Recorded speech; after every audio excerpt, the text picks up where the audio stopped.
In a quiet suburb nestled against a dark forest, there was an old house that everyone talked about but nobody dared to visit.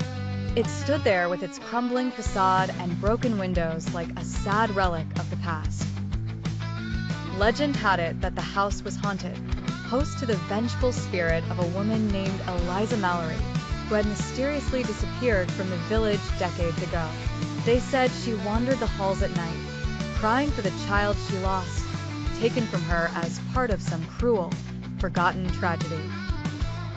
Emily, a curious and bold teenager new to the area, had heard these stories but refused to believe them. Ghosts are for children's tales, she told her friends with a dismissive laugh.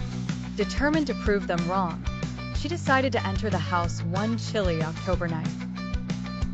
Armed with only a flashlight and her phone, she pushed through the rusted gate and stepped onto the overgrown path leading to the house. The air turned cold, and an unnatural stillness enveloped her. As she stepped inside, the wooden floorboards groaned under her weight, protesting her intrusion. Dust particles floated in the dim beam of light from her flashlight, creating ghostly shapes that danced in the air. Emily called out, "Is anyone here?" Her voice echoed through the empty rooms, but there was no reply.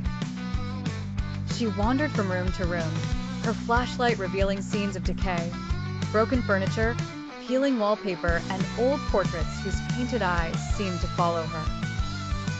Then, she heard it, a faint sobbing, barely audible. She froze, her heart pounding in her chest. "That's just the wind," she told herself, but the sobbing grew louder, more desperate, filled with sorrow and pain.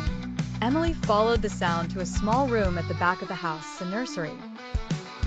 The air in the room was icy cold, and the sobbing seemed to come from everywhere and nowhere all at once. She saw a shadowy figure standing by the crib. It turned slowly, revealing the hollow, anguished face of Eliza Mallory. Her eyes, full of despair, locked onto Emily's. "Where is my baby?" Eliza whispered, her voice haunting and filled with years of yearning. Emily couldn't move, couldn't speak. Her flashlight flickered and then went out, plunging her into darkness. The sobbing grew louder, almost deafening now, and Emily felt a cold hand on her shoulder. She screamed and ran, stumbling out of the house and not stopping until she was back at her own home, breathless and terrified. The next day, her friends noticed a change in her. Emily was no longer skeptical of the haunted house. The experience had marked her deeply.